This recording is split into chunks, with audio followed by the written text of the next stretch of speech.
Irmãs, queridos irmãos, que alegria estarmos mais uma vez juntos estudando o Evangelho restaurado de nosso Salvador, Jesus Cristo, o nosso Redentor. Como é bom, como é benéfico para a alma dos homens estudar o Evangelho, homens e mulheres da humanidade. Como é bom podermos aprender mais sobre quem é Jesus Cristo, o sacrifício expiatório que Ele fez, conhecer o plano de salvação e como eu e você nos encaixamos nesse grande plano de amor, de felicidade de nosso Pai Celestial. Hoje estaremos estudando Doutrina e Convênios 93 e faremos esse estudo em 3 partes. Hoje estudaremos dos versículos 1 ao 18. Apenas um cenário histórico para nos situarmos. Em abril de 1833, as turbas juntaram suas forças para perseguir os santos no Missouri. Tanto em Kirtland como em Independência, alguns membros da igreja apostataram, voltando-se contra seus antigos irmãos, e Joseph enfrentou a ameaça de cisão entre a igreja do Missouri e a de Ohio. Em 4 de maio de 1833, um grupo de sumos sacerdotes se reuniu para discutir a construção de um prédio onde a escola dos profetas pudesse realizar futuras reuniões. Uma comissão de 3 homens, Hiram Smith, Jared Carter, Reynon Kenwood, foi designada para levantar os fundos necessários para a construção do edifício. O comitê enviou uma carta aos santos convidando-os a contribuir com dinheiro para a construção, declarando que o propósito do edifício era estabelecer uma casa e preparar todas as coisas necessárias por meio das quais os elders se reunissem em uma escola chamada Escola dos Profetas e recebessem a instrução que o Senhor designou que recebessem. 2 dias depois que aquele grupo de sumos sacerdotes se reuniu, em 6 de maio de 1833, o profeta José Smith recebeu uma revelação significativa sobre a natureza de Deus e do homem e do destino eterno dos filhos de Deus, que é a seção 93 que nós vamos estudar agora. Vamos começar lendo o versículo 1, que diz assim: Em verdade, assim diz o Senhor, acontecerá que toda alma que abandonar seus pecados e vier a mim e invocar meu nome e obedecer a minha voz e guardar meus mandamentos, verá a minha face e saberá que eu sou. Que escritura extraordinária, que versículo maravilhoso, ensinando-nos que nós podemos ver o Salvador. Eu tenho aqui algumas citações que esclarecem um pouco sobre isso. Antigamente, o Senhor ordenou a Moisés que trouxesse os filhos de Israel ao Sinai após sua libertação do Egito e preparasse o povo para se encontrar com ele. Está em Êxodo 19, do 1 ao 17. Infelizmente, o povo se rebelou e, por causa de seu pecado, o Senhor declarou que eles não podiam ver sua face. Nestes últimos dias, o Senhor renovou sua promessa a seu povo de que eles possam ver sua face, conhecê-lo e receber de sua plenitude. A revelação dos últimos dias ensina que ver a Deus é uma bênção concedida de acordo com seu próprio tempo e vontade, ou seja, no tempo do Senhor. E é concedida apenas àqueles que venceram o homem natural e receberam as ordenanças do sacerdócio de Melquisedeque e vinde a Jesus Cristo. Para muitos, a promessa de ver a face de Deus pode ser cumprida quando Jesus Cristo retornar à terra em sua segunda vinda. Quando os justos são abençoados por ver o Senhor, eles passam a saber com certeza que Ele vive, que Ele é a verdadeira luz e que o Pai e Jesus Cristo são um. Não é maravilhoso? Na antiga Israel, quando nós estudamos, após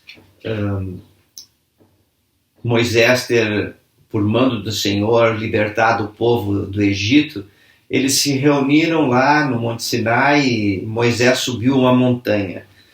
E era desejo do Senhor que o povo pudesse subir e ver a face de Deus, ver a face do Salvador Jesus Cristo.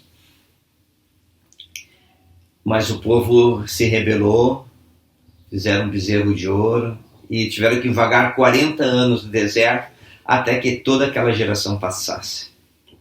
Hoje o Senhor está chamando a todos nós para podermos ver a face do Senhor. Como vimos aqui, alguns só verão naquela ocasião da segunda vinda, quando ressuscitarmos e formos ao encontro do Salvador. Mas esta mensagem ela é bem abrangente. O presidente Spencer W. Kimball, ele, ensinando sobre ver a face de Deus, ele disse o seguinte, abre aspas, aprendi que, onde há um coração piedoso, fome de retidão, abandono dos pecados e obediência aos mandamentos de Deus, o Senhor derrama sempre mais luz, até que haja um poder que atravessa o véu celeste e surge um conhecimento maior que o saber do homem. A pessoa com tal retidão tem a promessa incalculável de que verá a face do Senhor e saberá que Ele é. Fim da citação. Que coisa extraordinária, né? Aqueles que têm fome de retidão recebem mais luz, um coração piedoso e podem vir ao Senhor.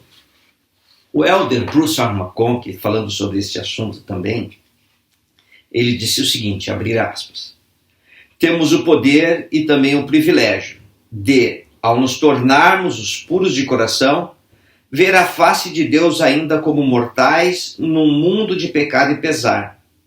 Essa é a bênção culminante da mortalidade oferecida a todos os fiéis de seu reino, pois Deus não faz acepção de pessoas. Fim da citação.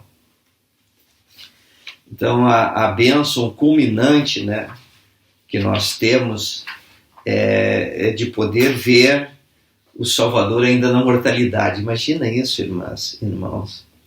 Termos tanta fome de retidão, temos tanto desejo de viver a palavra de Deus, tudo que vem da boca de Deus. Temos um amor pelo Salvador e nosso Pai Celestial e andarmos de tal maneira retos, dignos nessa terra, coração piedoso e podermos ver o Salvador. É fantástico, é maravilhoso. Eu lembro de um personagem do livro do livro de Mormon, Emer. Vocês lembram de Emer? Está lá em Éter 9, 21, 22. Fala muito pouco sobre ele, mas dá-nos esperança de que Deus não faz acepção de pessoas e que Ele pode abençoar todos os seus filhos que tiverem o desejo realmente e que se qualificarem e de acordo com a vontade de Deus, é lógico. No versículos 21 e 22 fala assim, e Emer julgou com retidão todos os seus dias e gerou muitos filhos e filhas e gerou a Coriantumum e ungiu Coriantumum para reinar em seu lugar. E depois de haver ungido Coriantumum para reinar em seu lugar, viveu 4 anos e viveu em paz na terra. Sim, e até viu o filho da retidão e regozijou-se e rejubilou-se em seus dias e morreu em paz. Emer é mais uma testemunha infalível de que Deus vive, como foi Isaías, como foi Néfico, tantos outros. Enche-nos o coração de esperança de paz, de confiança, saber que nós podemos viver de tal maneira nesta terra que um dia poderemos retornar à presença de nosso Salvador e contemplar sua face. Temos o testemunho de Jared, do irmão de Jared, né, de tantos outros. No versículo 2, continuando aqui em Doutrina e Convênios 93, diz: e que eu sou a verdadeira luz que ilumina todo homem que vem ao mundo. O Salvador é a luz do mundo, né? O Salvador é a luz de Cristo, que está em todos os lugares, nós já falamos sobre isso, e Ele dá vida a todos nós. No 3, e que eu estou no Pai, e o Pai em mim, e o Pai e eu somos um. O Pai porque me deu de sua plenitude, o Filho porque estive no mundo, e fiz da carne meu tabernáculo, e habitei entre os filhos dos homens. E estive no mundo e recebi de meu Pai, e as obras dele foram claramente manifestadas. Algo assim que nos faz pensar muito e refletir é que nós estamos falando aqui do Salvador Jesus Cristo. Mas muitas vezes, quando estamos falando do Salvador Jesus Cristo, que é um Filho de Deus unigênito, né, o primogênito, unigênito que significa o único, né, nascido de Deus na carne, e também o primogênito foi o primeiro, mas também ali está falando de todos os filhos de Deus. Então ele está falando também aqui nessas escrituras de você, querida irmã, querido irmão. Está falando de todos nós. E aqui no versículo 3 fala que Jesus Cristo e o Pai Celestial são um. Bruce R. McConkie, falando sobre este assunto de ser um, né, ele disse o seguinte, deixa eu achar aqui, abre aspas, o Pai e o Filho são um. Eles têm o mesmo caráter, perfeições e atributos. Eles pensam os mesmos pensamentos, falam as mesmas palavras, realizam os mesmos atos e têm os mesmos desejos e fazem as mesmas obras. Eles possuem o mesmo poder, têm a mesma mente, conhecem as mesmas verdades, vivem a mesma luz e glória. Conhecer um é conhecer o outro, ver um é ver o outro, ouvir a voz de um é ouvir a voz do outro. Sua unidade é perfeita. Fim da citação. Continua aqui, que eu extraí do manual do Instituto, diz assim, cada um dos filhos de Deus que decidir acreditar em Jesus Cristo e vencer o mundo, também pode se tornar um com o Pai e o Filho. Então, o que nós estamos falando aqui é que nosso Pai Celestial e Jesus Cristo são um em todos os aspectos. Mas nós aprendemos que nós também podemos ser um com nosso Pai Celestial e Jesus Cristo. E às vezes, eu e você, realizamos certas ordenanças do Evangelho e não entendemos o alcance dessas ordenanças. Por exemplo, todos nós nos batizamos e recebemos o batismo de água e o batismo de fogo, que é o batismo do Espírito Santo. Mas o que significa isto? Qual a abrangência dessas ordenanças tão sagradas? Para entendermos melhor sobre o nosso próprio batismo, eu gostaria de ler Moisés 6, dos 64 ao 68, que fala sobre o batismo de Adão. Diz assim, e aconteceu que, quando o Senhor falou com Adão, nosso pai, que Adão chamou ao Senhor e foi arrebatado pelo Espírito do Senhor, e foi levado para a água, e foi mergulhado na água, e foi tirado da água. E assim ele foi batizado, e o Espírito de Deus desceu sobre ele, e assim ele nasceu do Espírito e foi vivificado no homem interior.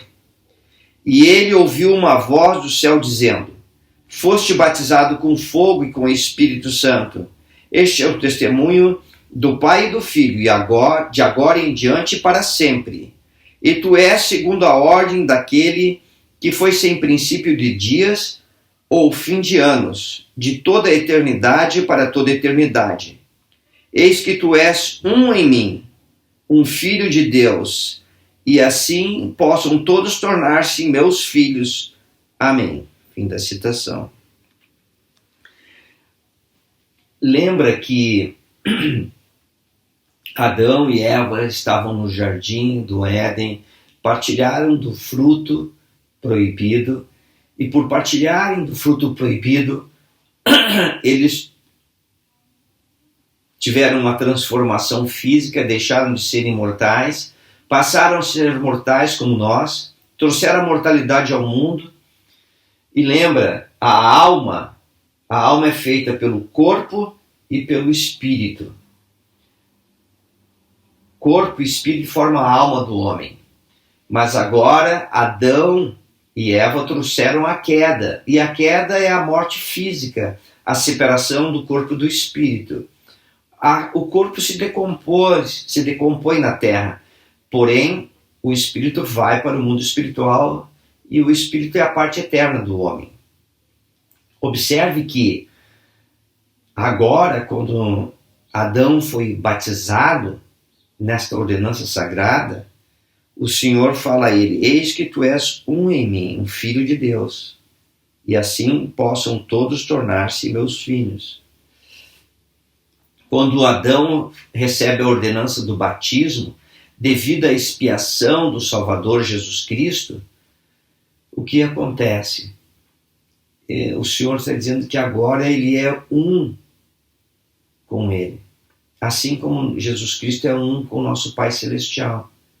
E observe que eu e você, todos nós, recebemos a ordenança do batismo, o batismo de água e de fogo. E ao recebermos essa ordenança, nos tornamos novamente um com o nosso Pai Celestial. Cada pensamento, cada palavra, cada ato. Você consegue se ver nesta imagem que estou retratando? E talvez agora você esteja tão preocupado, porque agora você recebeu a ordenança de se tornar um filho de Deus.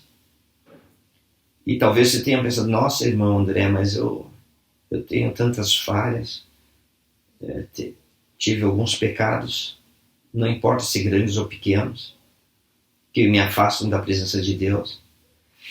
E nosso Pai Celestial, Ele nos ama tanto, Ele é tão misericordioso, que Ele instituiu uma outra ordenança. O Salvador Jesus Cristo, pouco antes de ir para o jardim de Getsemane, Ele introduziu a ordenança do sacramento, compartilhou com os apóstolos, os discípulos na época. Então, todos os domingos, eu e você, podemos ir às nossas capelas, as capelas da Igreja de Jesus Cristo, dos Santos dos Últimos Dias, onde um sacerdote que tem a autoridade de Deus, que foi dada pelo Salvador, abençoa o sacramento, o pão e a água. E nós, ao partilharmos desta ordenança, renovamos sobre nós a ordenança do batismo, de nos tornarmos um com Jesus Cristo, nosso Pai Celestial. E mediante nosso arrependimento, o Senhor é tão misericordioso que nos purifica e nos perdoa. Por isso é tão importante, tão sagrada a reunião sacramental, e podemos participar do sacramento. Na verdade, a essência da reunião sacramental é a bênção e distribuição do sacramento, onde podemos renovar nossos convênios com o Salvador, podemos renovar as ordenanças do batismo, podemos ser purificados novamente. E o Senhor espera que possamos então viver em retidão. Ah, queridas irmãs, queridos irmãos, que possamos ter nossa visão ampliada sobre os convênios que realizamos e possamos ter mais fome de retidão, que possamos emular o Salvador Jesus Cristo. Emular é imitar, procurar ser como Ele, e isso é maravilhoso. Deixe-me continuar aqui nos versículos 93, do capítulo 93, seção 93, dos versículos 6 até o 18, fala de João, E João viu e testificou. Nós conhecemos dois João.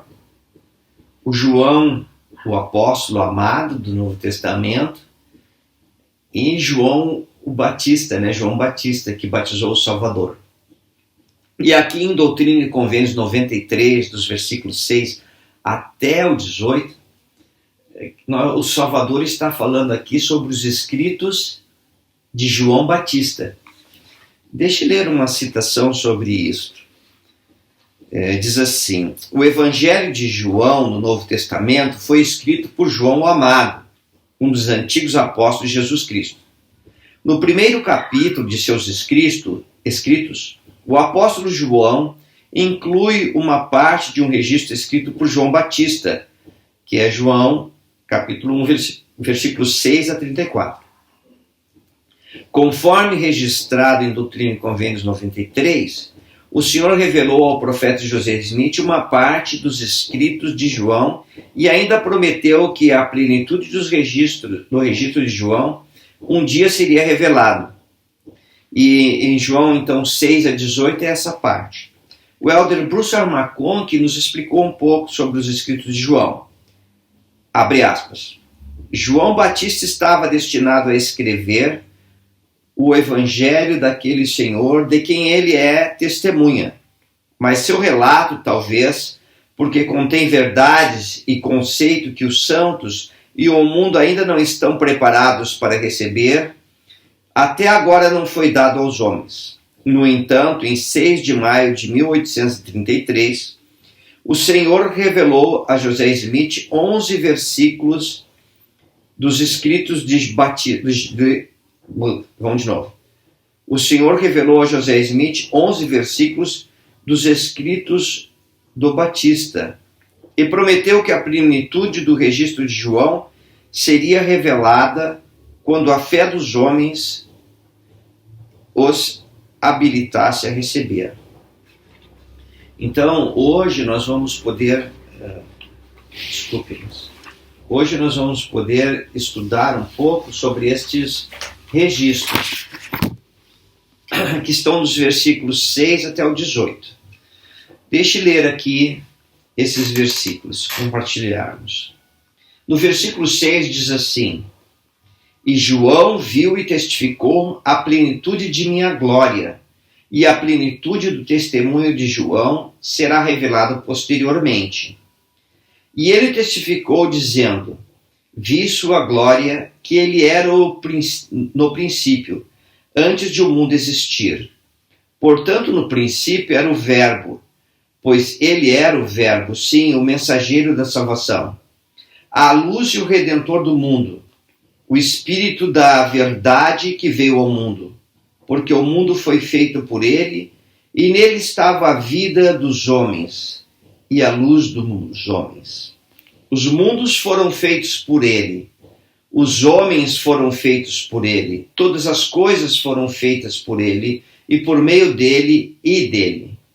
E eu, João, testifico que contemplei sua glória como a glória do unigênito do Pai, cheio de graça e verdade, sim, o Espírito da verdade que veio e habitou na carne e habitou entre nós. E eu, João, vi que no princípio ele não recebeu da plenitude, mas recebeu graça por graça. Só um pequeno comentário aqui. O Salvador é a luz do mundo, o Salvador dá vida ao mundo, o Salvador dá vida a todos nós. A luz de Cristo que está em nós nos dá vida. Jesus Cristo foi o Criador de mundo sem fim. Ele é o unigênito, quer dizer, um único do nosso Pai Celestial. Ele cresceu de graça em graça e recebeu a plenitude. Observe que o Salvador Jesus Cristo é o grande Jeová do Velho Testamento. Sim, na vida pré-mortal ele já era Deus. E ele foi ordenado para vir a este mundo e realizar a expiação. Ele é o Salvador, o Redentor. Mas quando nasceu aqui nesta terra, ele nasceu como qualquer outra criancinha, assim como nós. O véu do esquecimento foi posto sobre o Salvador. E no começo, como criança, totalmente indefeso. E José e Maria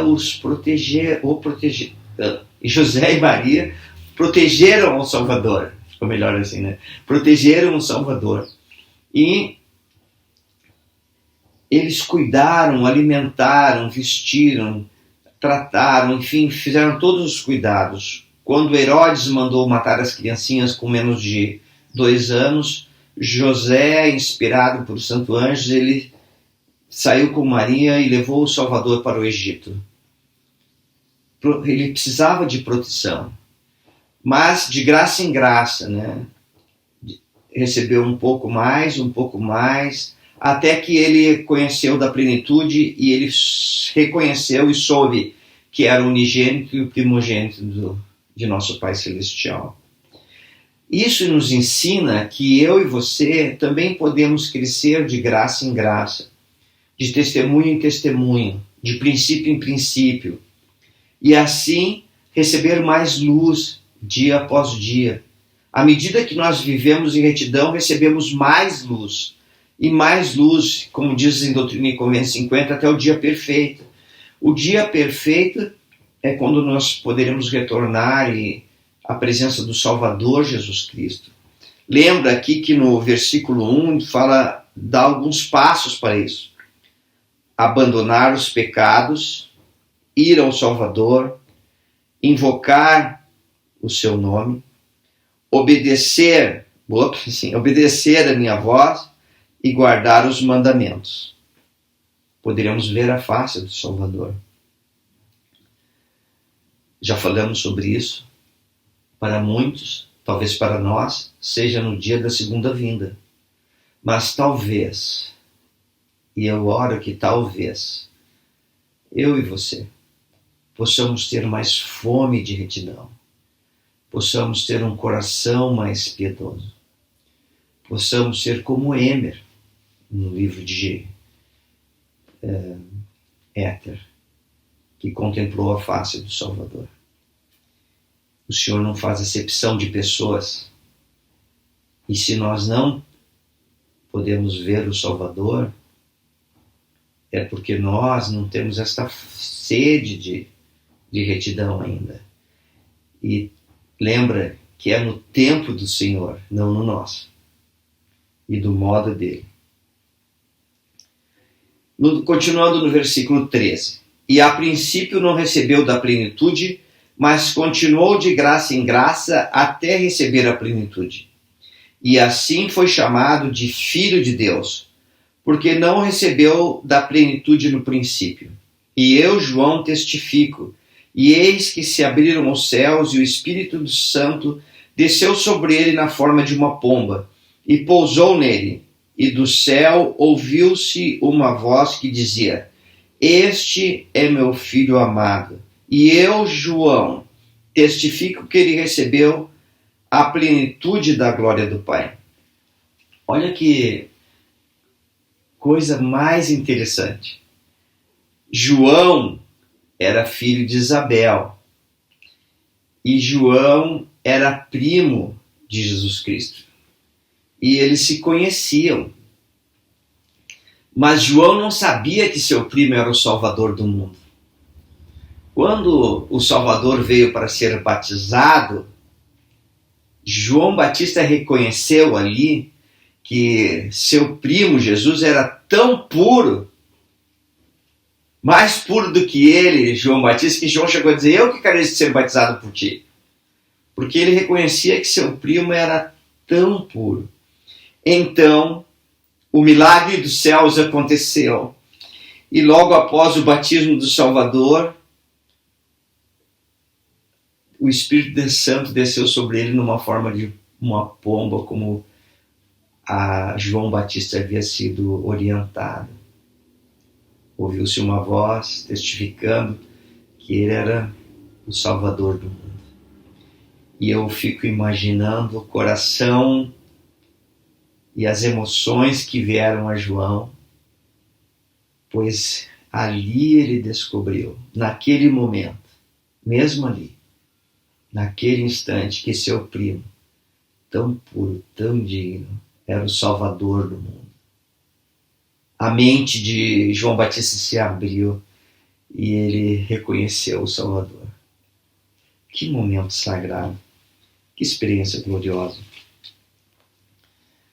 Mas eu fico pensando que o Senhor, ele tem o desejo que todos nós possamos passar por esta mesma experiência de João, de reconhecer o nosso Redentor e Salvador. Claro que eu lembro aqui de Tomé, estavam reunidos os discípulos, os apóstolos, e o Senhor se apresentou no meio deles, mas Tomé não estava lá. E na semana seguinte, Tomé estava. E o Senhor falou para Tomé: porque vistes, crestes. Bem-aventurado aquele que não vê e crê. Que possamos ser bem-aventurados, queridas irmãs, queridos irmãos. Que escritura maravilhosa, que tesouro dos céus é a Doutrina e Comunhões 93, não é? Vamos encerrar aqui lendo o 17 e o 18, que diz: e recebeu todo o poder, Salvador, né? E recebeu todo o poder, tanto nos céus como na terra, e a glória do Pai estava com ele, porque ele habitava nele. E acontecerá que, se fordes fiéis, recebereis a plenitude do testemunho de João. Irmãs e irmãos, que alegria é compartilhar o Evangelho de Jesus Cristo. Que alegria é poder sentir a influência do Espírito Santo, tocando todo o nosso ser, testificando que Jesus Cristo vive, que Ele é o Salvador, o Redentor, o unigênito, o primogênito. Que o Senhor das hostes, né? Tantos títulos maravilhosos do Salvador. Presto-vos o meu humilde testemunho de que eu sei que Jesus Cristo vive. Sei porque o Espírito Santo tem testificado na minha mente e no meu coração essas coisas durante vários e vários anos. Sei porque posso sentir a expiação na minha vida, e este é meu maior testemunho que Jesus Cristo vive. E essa é a mensagem que eu trago para você hoje. Querida irmã, querido irmão, em nome de Jesus Cristo, amém. Tchau, queridas irmãs, queridos irmãos, jovens, crianças, né? Um abraço do Vovô Dé. Cuidem-se, continuem firmes, continuem buscando o Salvador, continuem tendo fome de retidão. Tchau, cuide-se.